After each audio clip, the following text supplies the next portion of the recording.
ভালো। প্রত্যন্ত একটি গ্রাম থেকে এসছো। আজ তোমার স্বপ্ন ছিল, জীবনে বড় হতে চেয়েছিলে। আজ দেখো তুমি সাকসেসফুল। দিদি খুব ভালো আছি। আমি চাই সবার ভালোবাসা নিয়ে সৎ পথে পরিশ্রম করে একদম। আগামী জীবনটা এইভাবেই কাটিয়ে দেব। খুব ভালো থেকো Seema, all the best. Thank you.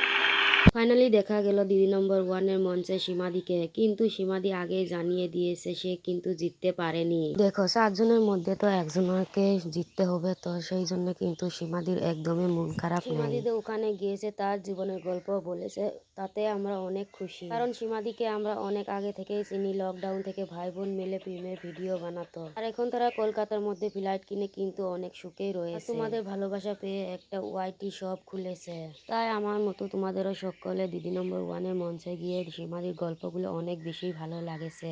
এবং তোমরা এটা বুঝতে পারছো না যে দিদি নম্বর ওয়ানের মঞ্চে সীমার এই ভিডিওগুলো তোমরা কিভাবে দেখবে। এখন তোমাদেরকে আমি জানিয়ে দিই, জুনের 1 তারিখে সীমাদিকে কিন্তু টিভিতে দেখা যেত। এবার তোমাদেরকে বলি মোবাইলে তোমরা কিভাবে দেখবে।